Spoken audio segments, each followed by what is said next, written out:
James was a fine red engine. He had 2 small wheels in front and 6 driving wheels behind, and he was able to pull railway coaches and tracks. But coaches aren't easy to manage. They don't like being bumped, and trucks are silly and noisy. They need to be bumped and taught to behave. This morning, James had to take some passenger coaches to another town, and when the train controller blew his whistle, James started off with a great rush. Don't go so fast, don't go so fast, don't go so fast. The coaches grumbled, but James rushed on. He did not even want to stop at the first station. So the first 2 coaches were away beyond the platform before James stopped, and the driver made him back a little to let the passengers get off on the platform. Then away they started again. James pushing along as fast as he could, his coaches grumbling and clattering behind him until they came to a hill. James puffed. It's ever so steep, it's ever so steep. It's steep, but I'll do it. It's steep, but I'll do it. And up the long hill James pulled and pulled the coaches. James called to the coaches, "Come along, coaches, come along, coaches." All in good time, all in good time. Grumbled the coaches.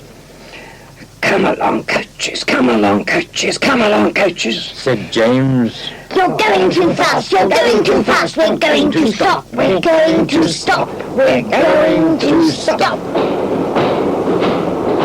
James had to stop, and the driver got down from the engine and looked to see what was the matter.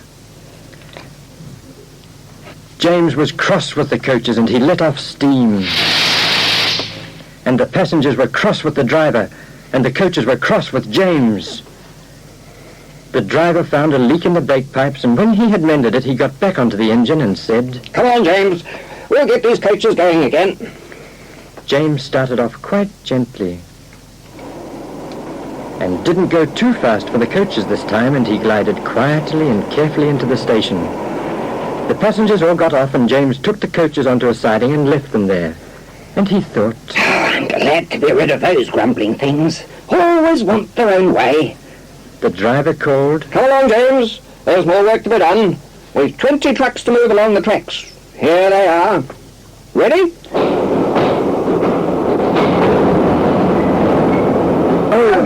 Oh, said the trucks as James backed down on them and the driver coupled them to the red engine. Go away, little red engine. "Come along, come along. Got you, I've got you, I've got you." We won't, we won't. Screamed the trucks. But James pulled hard and the trucks pulled back as hard as they could. "I can and I will, I can and I will," said James, and slowly but surely he made those trucks move. Then at last they came to a hill ahead of them. "Look out for trouble, James," said the driver. "Those trucks don't like hills. We'll go fast and get those grumbling trucks up that slope before they know it." "I'll try to do it, I'll try to do it," puffed James, but it was hard work and the top of the hill seemed a long way off. "I think I can do it, I think I can do it," puffed James. You won't, you know, you won't, you know, you won't, you know. Screamed the trucks. "I've nearly done it, I've nearly done it, I've nearly done it," panted James. You can't, you know, you can't, you know, you can't, you know. "I've done it, you know, I've done it, you know, I've done it, you know, hurrah!" But just then the driver shut off steam and said, "James, we've lost 10 trucks. The coupling must have snapped. Look, the last 10 trucks are running back down the hill. Come on, James." Carefully the driver backed James down the hill until they reached the runaway trucks. He managed to couple the 10 trucks back onto the others. James started up that hill again. As James struggled up the hill, he thought, "What silly these trucks are. I'll do it this time, I'll do it this time." The trucks didn't say anything. They thought they'd better behave. They didn't want to be left behind again. "We're coming to the top, we're coming to the top. We've got to the top, we've got to the top, we've got to the top, hurrah!" James puffed at the top, but quietly and quickly he glided down the slope, keeping those trucks under good control until he glided into the station and round onto the siding to leave the trucks for the night. The driver said, "You're a good little red engine, James. I'd never have managed those trucks without you. See you in the morning." Oh, I think we've got an express to take down south tomorrow. Night, James. Oh, an express. A real express to pull tomorrow. Oh, that is an important job to look forward to. A very important job for a little red engine. And with a tired but happy sigh, James settled down in his shed for the night.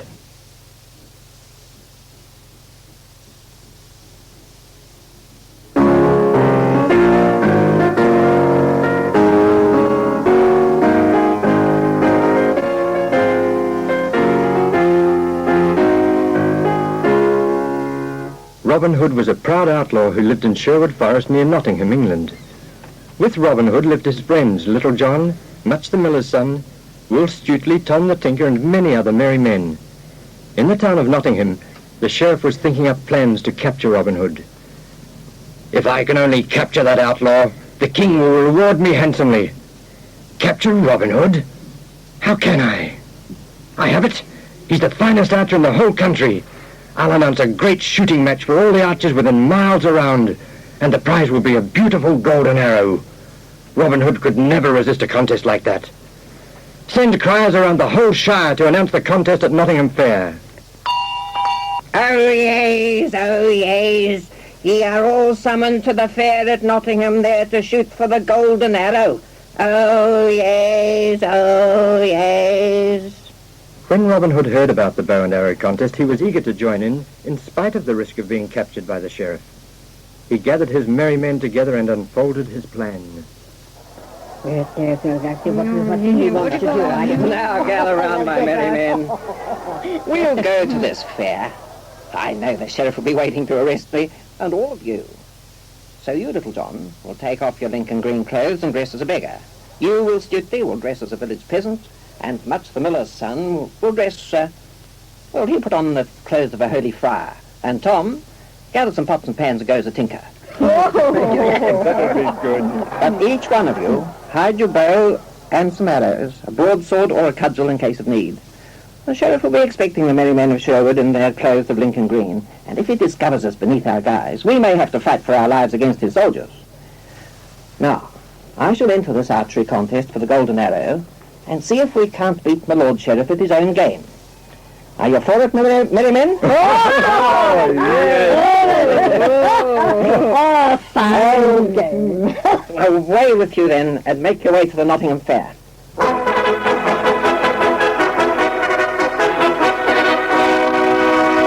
Oh yes, make way for the Sheriff of Nottingham. Oh yes. The Sheriff of Nottingham, richly dressed in purple velvet, trimmed with fur, a beautiful sea green silk jacket, and with the great golden chain of his office hung about his neck, followed by 100 friends, soldiers, and servants, took his seat at the field where the archers stood waiting. At his signal, the competing archers lined up facing the targets.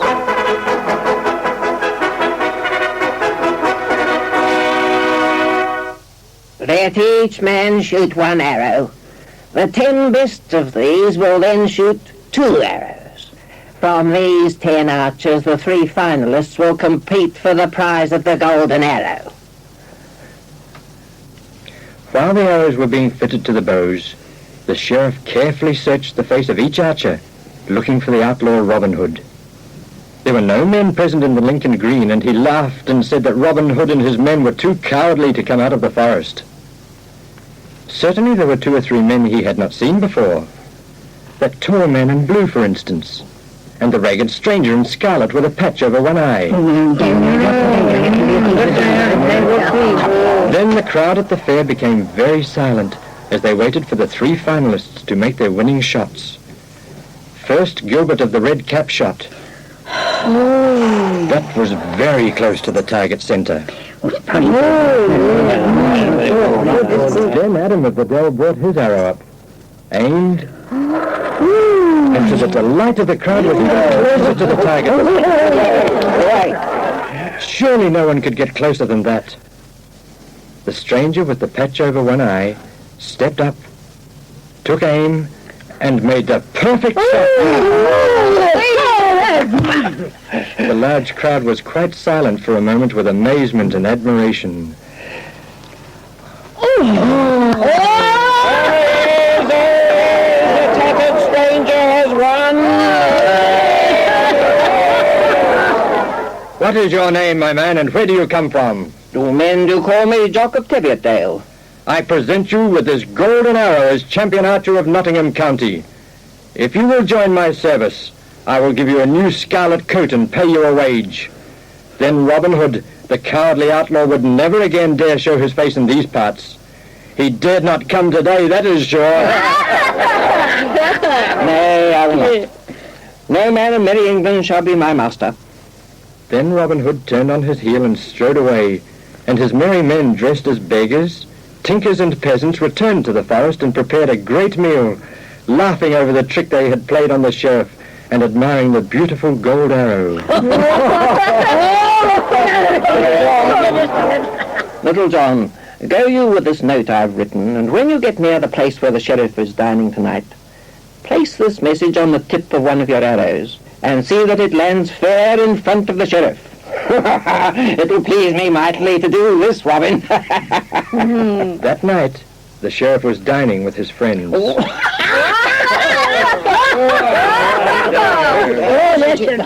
Eat up, my friends. I thought that outlaw Robin Hood would be at the contest today. He didn't dare. The crowd let that stupid fellow in rags with the patch over his eye bear away the prize. Just then, an arrow fell among the dishes in front of the sheriff. He picked up the paper on the arrow tip and read, "Now heaven bless the sheriff this day, say all in green Sherwood, for you did give the prize away to merry Robin Hood." Zounds! That ragged one-eyed archer was Robin Hood. I'll be revenged. Call all my archers and my men-at-arms. We'll go find this rogue in Sherwood. Robin Hood has won this round, but the Sheriff of Nottingham will win the next. Where are my archers? My men-at-arms? Now let Robin Hood beware.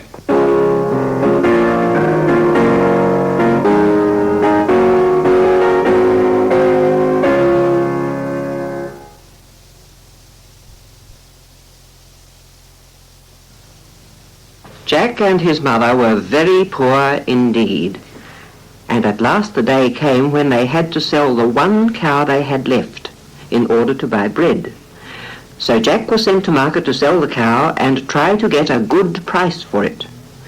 Jack was often lazy and thoughtless and didn't like the long walk driving the cow to market. On the way, he met a butcher who looked at the cow and offered Jack a handful of strange-looking beans, purple, black, and red, in exchange for the cow. He said that the beans were worth a fortune. When Jack arrived home with a handful of beans and no money or food, his mother was very angry and threw the beans out into the garden. Both Jack and his mother had to go hungry and sad to bed.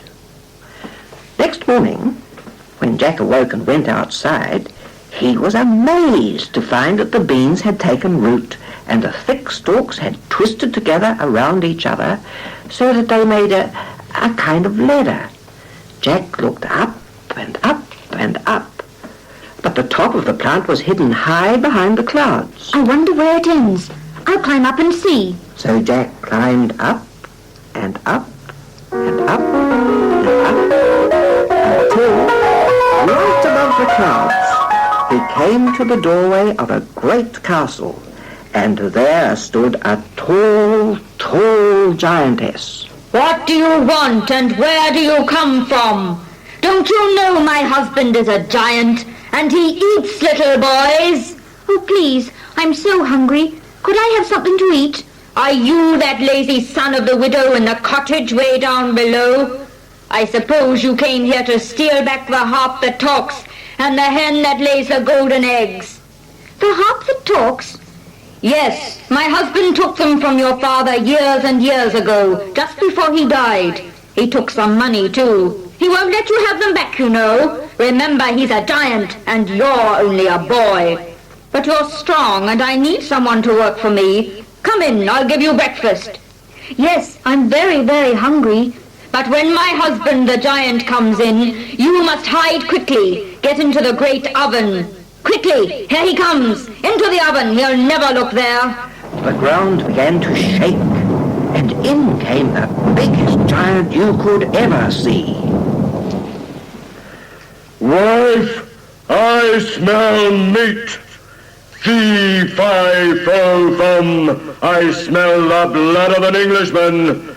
Be he alive or be he dead, I'll grind his bones to make my bread. Nonsense, husband. You can smell the sheep I killed to make this meat pie for your breakfast.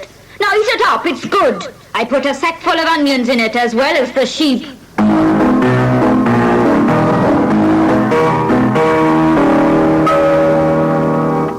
When he had eaten, the giant brought out his money bags and counted his gold before he fell asleep and snored.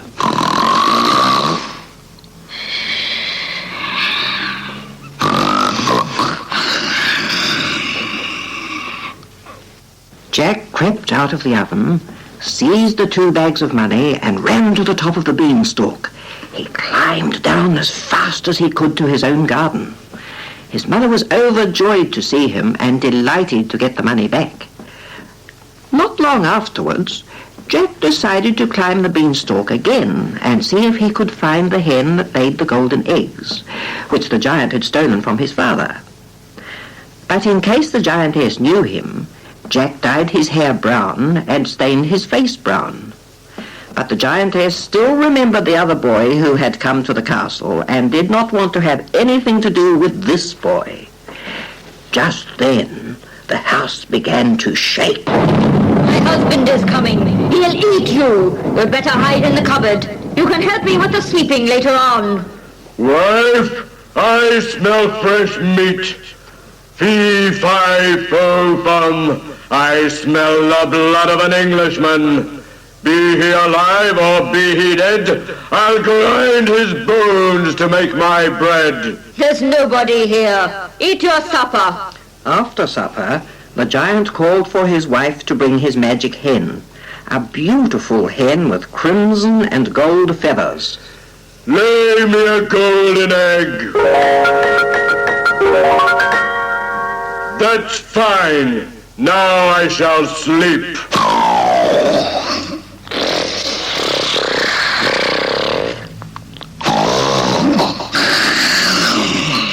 As soon as the giant was asleep, Jack picked up his father's magic hen and climbed quickly down the beanstalk and home to his delighted mother.